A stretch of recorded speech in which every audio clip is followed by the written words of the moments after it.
வணக்கம். என்னோட அடுத்த போரும் சந்தையும் எபிசோடு. ஆனால் இன்றைக்கி ரொம்ப இன்ட்ரெஸ்டிங்காக இருக்க பொழுது கொஞ்சம் லாங்காக இருக்கும் இந்த வீடியோ. ஆனால் ரொம்ப இன்ட்ரெஸ்டிங்கான எபிசோடு இது. ஏன்னா ப்ரீவியஸ் எபிசோடில் என்ன சொன்னேன்னா, ட்ரம்ப்போட ஸ்பீச் சரியாக எடுத்துக்கல மார்க்கெட். இன்றைக்கி கேப் டவுன் ஓப்பன் ஆகும். அதுக்கப்புறம் மார்க்கெட்டில் ஒரு ரீஷேப் ரிகவரி வந்துடுது. ரீஷேப் ரிகவரிக்கு ஏதாவது ஒரு லாஜிக் ஜஸ்டிஃபிகேஷன் ஹை லெவலில் பார்த்தா இருக்கா? இல்லை. ஏன்னா க்ரூட் ஆயிலோட விலை 108 தாண்டிடுது. டாலர் இன்னமும் 99 தான் ஸ்ட்ராங்காக இருக்குது. யூஎஸ் இன்ட்ரெஸ்ட் ரேட்ஸும் 4.3 4.4 லெவலில் தான் இருக்குது. ஸோ வாரும் ஒன்றும் முடிகிறாப்புல ஒரு தகவலும் வரல. ஏன் இந்த வி ஷேப் ரிகவரி? அதுக்கு புரியறதுக்கு ஒரு 2-3 காரணம் எக்ஸ்பிளைன் பண்ணுறேன்னா, 1-2 ஈஸியாக அண்டர்ஸ்டாண்ட் பண்ணலாம். இன்னொன்று கொஞ்சம் டிஃப்ரெண்ட்டாக இருக்கும். கொஞ்சம் கேளுங்க. என்னென்னா, first market gap down open ஆச்சா. பட் கேப் டவுன் ஒன்றும் அப்புறம் கொஞ்சமாக ஒரு ரிகவரி ஆரம்பிச்சுது. அந்த ரிகவரி எந்த செக்டரில் என்ன ஆச்சுன்னு வரேன் ஒரு நிமிஷம். இந்த ரிகவரி ஆரம்பிச்சோன்னு என்ன ஆச்சுன்னா, இந்த புட்டு எல்லாம் என்ன பண்ணியிருந்தாங்கன்னா, ஷார்ட் அடித்தவங்க 22,200 லெவலில் வாங்கியிருந்தாங்க.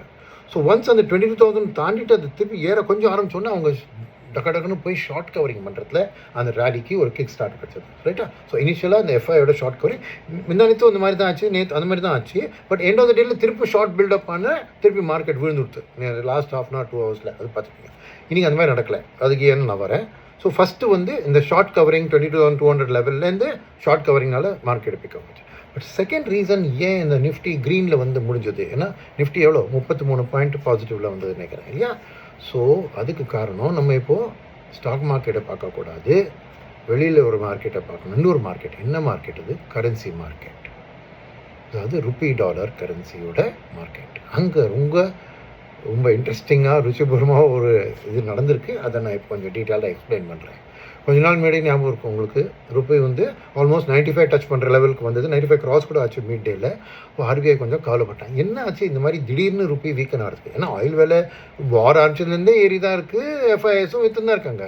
பட் திடீர்னு ருப்பி 25 போகிறதுக்கு என்னென்னு பார்த்தா, அவங்க கண்டுபிடிச்சதில் பேங்க்ஸ் தன்னோட ஓன் பணத்தை வச்சு ட்ரேட் பண்ணுறது இருக்கு இல்லையா, ப்ராப் புக்குன்னு சொல்லுவாங்க, ப்ரொப்ரைட்ரிக்கு ஷார்ட் ஃபார்ம் ப்ராப். அந்த பைசாவில் டாலர் லாங்காக வச்சுட்டு ருப்பியை ஷார்ட் அடிச்சிருக்காங்க. ஸோ இந்த லாங் டாலர் அவங்களெல்லாம் பில்டப் பண்ணதால மொத்த பேங்க்கும் அதனால ப்ரெஷர் வந்திருக்கு ஆர்பிஐக்கு ஊகிப்பாங்க. ஸோ என்ன பண்ணாங்க, அந்த ஃபஸ்ட்டு ரூல் கொண்டு வந்தாங்க, நீங்கள் எல்லா பேங்க்கும் ஏப்ரல் 10 $100 மில்லியன் தான் நீங்கள் உங்கள் ப்ராப் புக்கில் வச்சுக்கலாம் அப்படின்னு சொல்லிட்டாங்க. ஸோ என்னென்னா உடனே ஒரு 25-30 பில்லியன் ருப்பி ஸ்ட்ரென்தன் ஆகும்னு ஆர்பிஐ நினச்சாங்க. ஸோ அன்றைக்கி காலையில் அனௌன்ஸ் பண்ணணும், அடுத்த நாள் காலையில் ருப்பி ஸ்ட்ராங்காக ஓப்பன் ஆச்சு. பட் எண்ட் ஆஃப் த டேயில் திருப்பி 94.77 போய் முடிஞ்சுது.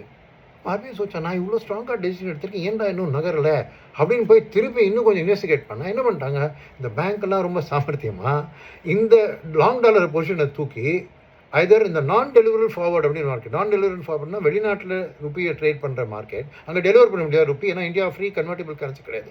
அதனால் டெலிவரி இல்லாமல் ஃபார்வர்ட் வரும், எண்டில் ஃபார்வர்ட் வந்தால் அதை திருப்பி ரோல் ஓவர் பண்ணிகிட்டே போயிட்டு இருக்கணும். அந்த மாதிரி தான் மேட்டர். இல்லைனா நெட் லாஸை செட்டில் பண்ணணும், நெட் கெயினில் செட்டில் பண்ணணும். ஸோ அந்த நான் டெலிவரி ஃபார்வர்ட்டில் போய் இவங்க ட்ரான்ஸ்ஃபர் பண்ண ஆரம்பிச்சிட்டாங்க. ஒன்று. ரெண்டாவது என்னென்னா, தன்னோட கார்பரேட்ஸ்க்கு புக்ஸ் இருக்கு இல்லையா, பொசிஷன் டாலர், இந்த பொசிஷனில் எடுத்து அந்த பொசிஷனுக்கு மாற்றிட்டாங்க. அதாவது தன்னோட ப்ராப் புக்லேருந்து கஸ்டமருக்கு மாற்றுறாங்க. மூணாவது, தன்னோட பிரான்ச் இருக்குது. இப்போ இன்னொரு இந்தியன் ஃபாரின் பேங்கிங் இருக்குது, ஃபாரின் பேங்க் சிங்கப்பூரில் பிரான்ச் இருக்குது, ஹாங்காங் பிரான்ச் இருக்குது, அந்த பிரான்ச்சோட புக்ஸ் ஆர்பிஐ இதெல்லாம் கண்டுபிடிச்சி பார்த்தா இந்த டாலர் அல்டிமேட்டாக மார்க்கெட்டுக்கு வரவே இல்லை விற்கிறதுக்கு. எல்லாம் அங்கங்கே புக்கில் அக்கௌண்டிங் புக்கில் இங்கேயும் அங்கே மாற்றிட்டாங்க. ஸோ அதனால தான் நேற்றுக்கு திருப்பி ஆர்பிஐ சொன்னான், இந்த மாதிரிலாம் பண்ணக்கூடாது, நீங்கள் நான் டெலிவரபிள் ஃபார்வர்ட் மார்க்கெட்லையும் இதை போய் ட்ரான்ஸ்ஃபர் பண்ணக்கூடாது, உங்கள் கார்பரேட்ஸ்க்கும் இதை ட்ரான்ஸ்ஃபர் பண்ணக்கூடாது, உங்கள் ரிலேட்டட் பார்ட்டிஸ்க்கும் இதை ட்ரான்ஸ்ஃபர் பண்ணக்கூடாது. இந்த டாலர் பொசிஷனை அன்வைட் பண்ணுறதுக்கு மார்க்கெட்டில் இங்கே டாலர் விற்றே ஆகணும் அப்படின்னு கட்டாயம் படுத்தோன்னே இன்றைக்கி டபட அந்த டாலர் சப்ளை ஏறிட்டு ரூபாய் 94.77 93.10 கவால்னு இறங்கிடுது. ரைட்டா? ஸோ இதுதான் ருப்பியோட அன்யூஷுவல் அன்எக்ஸ்பெக்டட் ஸ்ட்ரென்தனிங் இன்னைக்கு. ஏன்னா டாலர் இண்டெக்ஸ் 99 தான் இருக்குது, ஆயில் வேலையும் 108 தான் இருக்குது. அண்ட் ஆயில் வேலை 108 இருந்தால் என்ன, இந்தியாவுக்கு ஒரு மாதத்தில் ஆயில் வேலை 55% ஏறி இருக்குது. அண்ட் நம்ம 85% நம்ம ஆயில் வெளிநாட்டில் தான் இம்போர்ட் பண்ணுறோம். ஸோ இம்போர்ட் பில்லில் 55% ஒரு மாதத்தில் ஏறினா ருப்பி எப்படி ஸ்ட்ராங்காக இருக்க முடியும்? இது ரொம்ப அன்யூஷுவலாக இந்த டாலர் சப்ளை ஏறதுனால இன்னைக்கு ஆச்சு. ஸோ இது ஸ்டாக் மார்க்கெட்டுக்கு என்ன சம்மந்தம்னு பார்க்குறதுக்கு ஃபஸ்ட்டு இது அன்யூஷுவலாக நடக்கிறதுங்கிறது யாருக்கு தெரியும்? எல்லாருக்கும் தெரியும் மார்க்கெட்டில். யார்? எஃப்ஐஐஸ், டிஐஎஸ் எல்லாருக்கும். ஸோ என்ன பண்ணுவாங்க, அவங்க வந்து ருப்பியோட அண்டர்லைங் பொசிஷன் வந்து வீக்கனிங் ருப்பி. ஏன்னா ஆயில் விலை அதிகமாக இருக்குது, எஃப்ஐஎஸும் பணம் எடுத்துகிட்டு தான் இருக்காங்க, அவங்களுக்கே எஃப்ஐஎஸே தெரியும் அவங்க பணம் எடுத்துகிட்டு தான் இருக்காங்க. ஸோ அப்படின்னா ருப்பி வந்து இந்த ஆர்டிஃபிஷியலாக இன்றைக்கி ஸ்ட்ராங்காக இருக்கே தவிர இந்த அட்மினிஸ்ட்ரேட்டிவ் ரீசனில் சப்ளை ஏறி வந்திருக்கிறதுனால லாங் டேர்மில் ருப்பி திருப்பி வீக்கன் ஆகும். இது அவங்க இந்த மாதிரி நினைக்கிறாங்கிறது எப்படி கண்டுபிடிக்கிறது? எப்படி ஸ்டாக் மார்க்கெட்டில் எஃப்என்டோ மார்க்கெட் இருக்கோ அதே மாதிரி கரன்சிலையும் எஃப்என்டோ மார்க்கெட் இருக்குது. இந்த கரன்சியில் எஃப்என்டோன்னா 1 year ஃபார்வர்ட், அதாவது நான் 1 வருஷம் கழிச்சு எனக்கு டாலர் வேணும் அப்படின்னா இன்றைக்கி என்ன விலை கொடுத்தா அந்த டாலருக்கு நீங்கள் கமிட்டடாக இந்த ப்ரைஸில் கிடைக்கும். அதான் 1 year ஃபார்வர்டுக்கு ஒரு ப்ரீமியம் இருக்கும் இல்லையா இன்றைக்கி விலையிலேருந்து. அந்த ப்ரீமியம் இன்றைக்கி எடுத்து பார்த்தா 1 year கழிச்சு ஐஎன்ஆரோட டாலரோட லெவல் 96.80 to 97 காமிக்கிறது. அதாவது ஒரு வருஷத்தில் $4 கிட்டத்தட்டனா $4 ஒரு 9னா 5% டிப்ரிசியேஷன் காமிக்கிறது. ஸோ என்ன பண்ணாங்க, ஐயோ ஏன்னா எஃப்ஐஎஸ்க்குன்னு இதெல்லாம் ரொம்ப பாதிப்பு இல்லையா, பணத்தை அங்கே டாலரில் வாங்கிட்டு இங்கே போடுறாங்க, ஒரு வருஷத்தில் 5% லாஸு கரன்சினாலே வந்துருக்குன்னா அப்புறம் நான் ஸ்டாக் மார்க்கெட் என்ன ப்ராஃபிட் பண்ண போகிறேன்.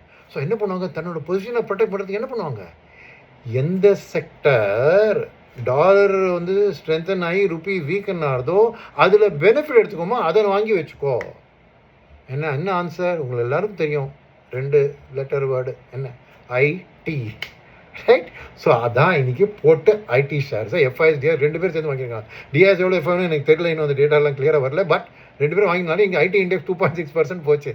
ஸோ நிஃப்டியோட இன்றைக்கி பாசிட்டிவ் எண்டிங் வந்து இதுதான் காரணம். ஏன் நிஃப்டி ஐடி ஸ்டாக்ஸ் வந்து நிஃப்டி இண்டெக்ஸில் 13-16%.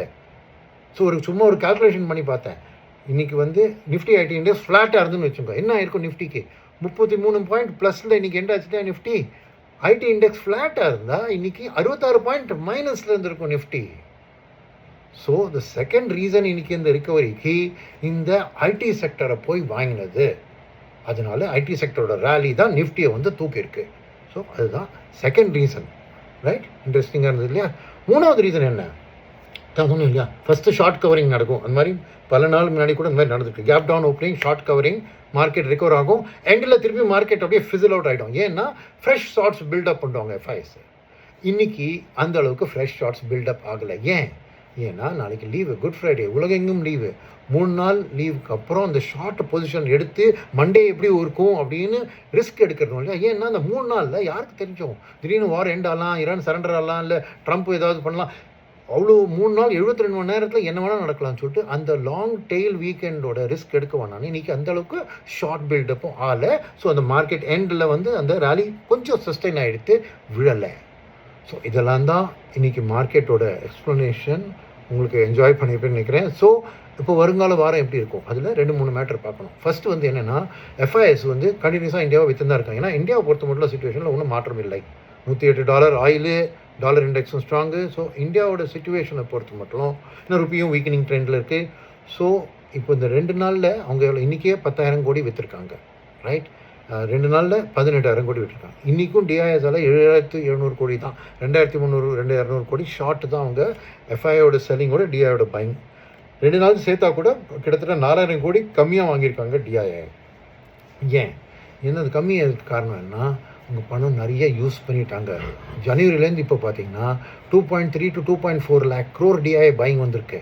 ஸோ அவ்வளோ பைங்க்கு பணம் எங்கேருந்து வரும்? ஏன்னா 30,000 per month தான், 30,000 கோடி தான் உங்களுக்கு இது எஸ்ஐபி புக்கு, மியூச்சுவல் ஃபண்டுக்கு. இன்சூரன்ஸ் கொஞ்சம் பணம் வரும், ரைட். எல்ஐசி கொஞ்சம் பணம் போடுவோம். பட் 2.25 லட்சம் கோடிக்கு மேலே வாங்கியிருக்காங்கன்னா என்ன இருக்குன்னா, ஃபஸ்ட்டு இந்த வந்த பணத்திலேயும் டெப்ளாய் பண்ணிட்டாங்க, 2வது அவங்க கேஷ் பேலன்ஸையும் ட்ரா பண்ணிட்டாங்க. ஸோ இப்போ வந்து அவங்களால அந்தளவுக்கு வாங்க முடியல, எஃப்ஐ விற்கிற அளவுக்கு. ஸோ அந்த ப்ரெஷர் இருக்கும். 2வது ஏன் வாங்கலைன்னா, கொஞ்சம் வாங்கிருக்கலாம், ஏன்னா 2,000 கோடி தானே பண்ணியிருக்கலாம். ஏன் பண்ணல அப்படின்னா, வருங்கிறது ஏர்னிங் சீசன் 10ஆம் தேதியிலேருந்து ஆரம்பிக்கிறது. ஸோ ஏர்னிங் சீசன் போது எந்த செக்டர் நல்லா படுதுன்னு அதை வாங்குறதுக்காக கையில் கொஞ்சம் அம்யூனேஷன் கேஷ் வச்சுக்கணும், ட்ரை பவுடர். ஸோ அதுக்காக அவனும் கொஞ்சம் கேஷ் பேலன்ஸ் பில்டப் பண்ணியிருப்பாங்க. ஏர்னிங் சீசனில் கைடன்ஸ் எப்படி இருக்குது, எந்த கம்பெனின்னு பார்த்து அதில் போட்டு வாங்குறதுக்கு அவங்களும் கொஞ்சம் அது வரைக்கும் கேர்ஃபுல்லாக இருப்பாங்க. ஸோ கொஞ்ச நாளைக்கு இந்த எஃப்ஐஎஸோட செல்லிங் ப்ரெஷர் இருக்கும், டிஐஎஸோட பையிங் கொஞ்சம் கம்மியாக இருக்கும். அதனால் மார்க்கெட்டில் வாருக்கு நல்ல செய்தி வராத வரைக்கும் கொஞ்சம் மார்க்கெட்டு இந்த டென்ஷனில் தான் கண்டினியூ ஆகும். மற்றபடி நான் சொன்னதெல்லாம் ரேட். ஹோப் நீங்கள் என்ஜாய் பண்ணியிருப்பீங்க. இதை அடுத்த எபிசோடில் சந்திப்போம்.